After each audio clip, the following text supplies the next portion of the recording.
히포의 감독 성 어거스틴이 이렇게 기록한 것을 읽은 적이 있습니다. 한번 잘 들어보시기 바랍니다.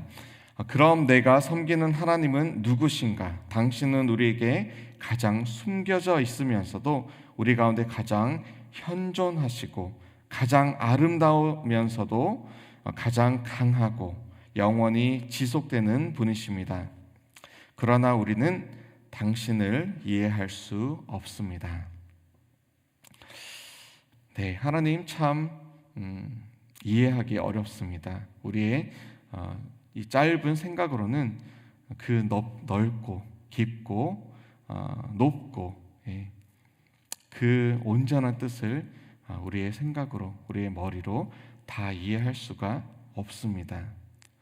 성경은 하나님은 정의의 하나님이라고 기록하고 있습니다. 그런데 성경은 하나님을 공평하다고 기록하지 않습니다. 인간은 공평을, 평등을 추구하며 살아갑니다. 적어도 공평해야지, 평등해야지, 그것이 옳은 것이다. 그리고 그 노력의 결실은 우리 인류 역사에서 계속되어 왔고 오늘도 끊임없이 이 공평과 평등을 이루어가고자 많은 사람들이 애를 쓰면서 그렇게 살아가고 있습니다. 그런데 하나님은 적어도 우리 눈에는 공평하지 않은 것처럼 보입니다. 욥을 보면 명확하죠. 하나님은 공평해 보이지 않으십니다. 예수님을 핍박하였던 이 바울을 구원하셔서 사용하시는 하나님은 공평해 보이지 않으십니다. 자신을 모른다 3번 부인한 이 베드로를 용서하신 것을 본다면 공평해 보이지 않습니다. 적어도 인간의 눈에는 하나님은 공평해 보이지 않습니다. 그런데 하나님을 기준으로 놓을 때에 모든 것은 이 바른 질서 가운데 돌아가고 있습니다. 하나님께서 하시는 모든 일은 정의이고 그리고 바른 것, 옳은 것입니다. 규범적 질서를 만약 우리가 하나님보다 더 높이 그렇게 둘 때에 우리는 헷갈리기 시작합니다. 그런데 하나님께서 하시는, 하나님께서 다스리시는, 하나님께서 일하시는 그 범위를 하나님 편에서 이해를 할 수만 있다면 하나님께서 행하시는 모든 일은 옳습니다. 하나님이 정의이며 하나님이 공의 그 자체이십니다. 우리가 할 수 있는 것은 인생의 여정 속에서 어떻게 반응하고 또 어떻게 우리의 마음과 또 그 마음을 가지고 어떻게 행동할 것인가, 그것을 우리가 날마다 정하는 것입니다. 하나님께 기쁨을 표현하고 또 모든 상황 속에서 감사를 드리고 슬픔을 하나님 앞에 드러내고 또 때로는 탄식하는 것, 그것이 저와 여러분들이 할 수 있는 최선의 것인 것입니다. 오늘 엘리후는 하나님을 인과응보의 원리를 행하시는 분으로만 규정하여서 하나님을 반쪽짜리 하나님으로 전락시켜 버렸습니다. 이 논리 안에서는 더 이상 하나님이 아니십니다. 욥은 어떤 사람입니까? 이 원리 안에서는 욥은 죄인입니다. 지금 겪는 모든 고통이 당연합니다. 인과응보로 욥 자신의 어떤 잘못한 악행으로 욥이 자신의 죄를 이제는 탄식하여서 회개하며 돌아서야지만 그 고통이 그칠 것이다. 지금껏 반복된 이 세 친구의 그 논리가 계속해서 반복하며 되풀이될 뿐입니다. 천상에서 벌어진 일련의 대화와 사건의 발단을 인간의 논리와 이 반쪽짜리 이해로 해석하고 설명하려고만 하니까 지금 이런 말도 안 되는 주장만 되풀이할 뿐입니다. 중요한 것은 저와 여러분 하나님 앞에서 다시금 겸손함으로 이 예배자의 마음으로 낮아질 필요가 있습니다. 다 이해 못해도, 우리가 다 알 수 없어도 하나님께서 행하시는 그 일들을 따라가리라, 믿음으로 따라가리라, 그렇게 결단하고 걸어가기로, 그렇게 다시 한번 오늘 결단할 필요가 있는 것입니다. 고린도전서 8장 1절에 지식은 교만하게 하며 사랑은 덕을 세우나니, 이렇게 기록되어 있습니다. 책 한 권 읽은 사람이 가장 무섭다 하죠. 하나님을 다 안다고 우리가 생각하고 조언을 우리가 가리지 않고 막 쏟아놓는 것은 우리는 정말 조심해야 할 것입니다. 어설픈 지식은 나를 교만하게 합니다. 그런데 우리가 높고 깊으신 그 하나님의 사랑으로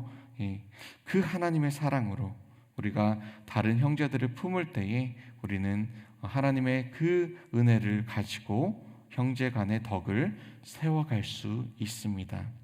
지혜자는 평생 배우는 자세로 살아갑니다. 하나님을 다 알 수 없습니다. 그것을 인정합니다.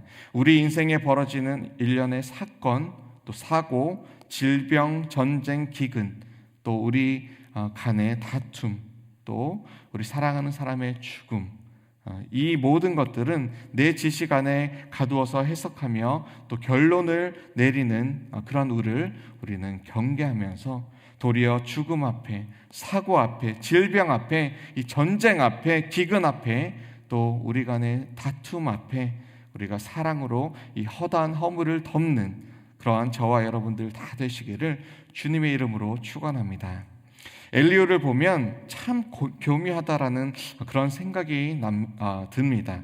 자신의 주장을 사람들이 듣게 하기 위해서 일종의 가스라이팅이라고 하죠. 상대방의 마음을 이렇게 조종하고 얻으려고 합니다. 2절 말씀을 보시면 자신의 말을 듣는 대상을 이렇게 띄우면서 자신의 논리를 펼치기 시작합니다. 지혜 있는 자들아 내 말을 들으며 지식 있는 자들아 내게 귀를 기울이라. 거기서 그치지 않죠. 이어지는 10절에서도 너희 총명한 자들아 내 말을 들으라. 하나님은 악을 행하지 아니하시며 전능자는 결코 불의를 행하지 아니하시고, 또 이어진 16절에서도 만일 네가 총명이 있거든 이것을 들으며 내 말소리에 귀를 기울이라. 이렇게 반복적으로 그렇게 너 지혜롭지, 너 지식이 넘치지, 총명하지, 그러면 이제 내 말 한번 들어봐. 이렇게 지금 엘리야는 욥을 포함한 이 다수에게 자신의 주장을 교묘하게 마음을 얻는 그런 아름다운 미사여구를 펼치면서 그렇게 주장을 펼쳐가고 있습니다.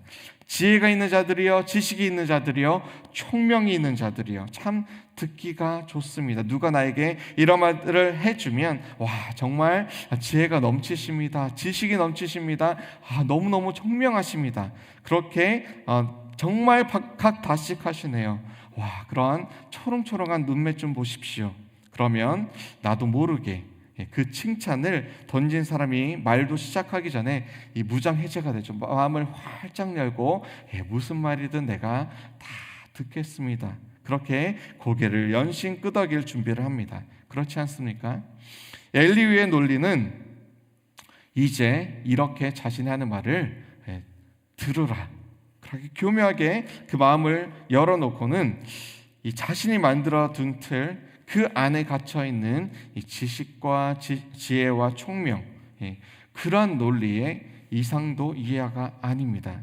엘리후의 논리는 욥, 당신이 죄인이라서, 당신이 죽을 죄를 지어서, 당신이 악한 일을 하는 자들과 어울리고 함께 다니면서 악을 수도 없이 행했기 때문에 그 행위대로 벌을 받은 것이다. 하나님은 공의로우신 분이시기 때문에 욥, 당신은 지금 천벌을 받은 것이다. 욥, 당신 지혜롭고 지식이 가득하고 총명하다면 내 말을 지금 들어야 하는 것이다. 제발 좀 깨달아라. 혹시 내가 엘리후와 같은 모습으로 살아가는 그런 모습이 있지는 않습니까? 내 방식이 옳습니다. 내가 생각하는 것이 지혜롭습니다. 내가 전에 내 경험을 보니까, 전에 했던 내 방식을 보니까 지금 당신이 하는 것은 틀렸어요. 지식과 지혜와 총명을 원하십니까? 당신 정말 지혜롭고 지식과 총명이 넘치시죠? 그러면 내가 만들어 놓은 이 기준대로, 내가 해오던 이 방식대로, 내가 아는 이 하나님은 이런 분이시니까 내가 말하는 이대로 행하십시오. 그것이 기준입니다. 이 마음으로 혹시 저와 여러분들이 다른 사람들을 재단하고 판단하고 정죄하며 그렇게 오늘 살아가고 있지는 않습니까? 엘리후는 이 하나님의 의로움을 확증하기 위해서 하나님은 이러한 분이시다, 자신의 기준에 가두어둔 채로 이 욥의 상황에 대한 설명과 아픔을 전혀 헤아리지 못하고 있습니다. 질문조차도 봉쇄하고 있습니다.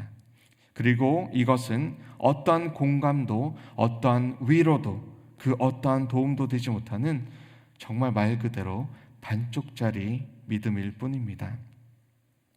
사랑하는 성도 여러분, 이 구구절절 옳은 말을 우리가 할 수 있습니다. 내가 알고 경험하고 조언하는 그 말이 다 맞을 수 있습니다. 오늘 하는 엘리후가 하는 말들도 일면 다 맞는 말이었습니다. 어떤 때에는 정말 필요한 조언일 수 있습니다. 틀린 말이 하나도 없을 수 있습니다. 그런데 그것이 그 상대방의 상황과 어떤 아픔과 그 현재 겪고 있는 그 마음의 그 고통을 전혀 이해하지 못하는 그러한 옳은 말들 뿐이라면 그것이 과연 어떠한 유익이 있겠습니까? 고통의 비명소리가 들릴 때에 저와 여러분들은 어떻게 하시렵니까? 논리적이고 신학적인 답을 찾아서 정죄와 판단의 결론을 던지시겠습니까? 아니면 일단 품고 또 상처를 싸매고 아픔을 함께 공유하며 그것을 덮어주시겠습니까? 사고로 다친 사람이 쓰러져 있을 때에 우리는 먼저 그를 살립니다. 그렇죠? 왜 사고가 났는지, 누가 이 사고를 일으켰는지, 사고의 이유가 무엇인지, 그것은 추후의 일입니다. 일단 살리고 봅니다. 하나님은 정의의 하나님이시지만 동시에 사랑의 하나님이십니다. 내가 정의의 사도가 되어서 하나님의 이 사랑의 문을 가로막고 서는 우를 범하지 않기를 바랍니다.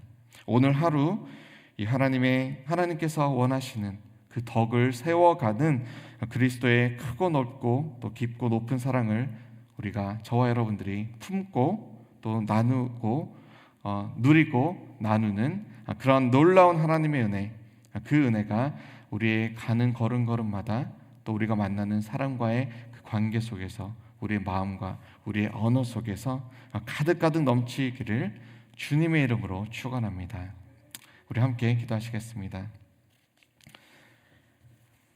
하나님 감사합니다. 우리가 때때로 엘리후와 같은 모습을 가지며 살아가고 있습니다. 그것을 인정합니다. 하나님의 크고 높고 깊고 넓으신 그 은혜와 사랑을 다 이해하지 못한 채로 우리가 성경을 내가 원하는 방식대로 하나님은 이러한 분이시야 그렇게 결정하고 재단하고 그렇게 다른 사람들을 바라보면서 신학적인 또 도덕적인 그러한 대답을 우리가 정해놓고 던지기에 급급하지 않은지 하나님 오늘 말씀을 비추어서 다시금 돌아봅니다. 주여, 주님은 끝까지 참으시고 인내하시고 또 주님께서 그 심판의 날을 정하셨는데 내가 하나님의 자리에 서서 다른 사람들을 사랑으로 품기 전에 하나님의 은혜로 덮기 전에 판단하고 정죄하는 그 죄악을 오늘 즉시 그칠 수 있도록 주의 은혜를 베풀어 주시옵소서. 참 지혜가 참 지식이 참 총명이 무엇인지 다시금 깨달아 그것을 우리가 우리의 마음으로 또 우리의 행실로 행하여 가는 그러한 하나님의 참 지혜를 얻고 그것을 행하는 우리 모두가 될 수 있도록 주여 다시 한번 우리를 주의 은혜 가운데로 인도하여 주시옵소서. 감사드리며 예수 그리스도의 이름으로 기도합니다. 아멘.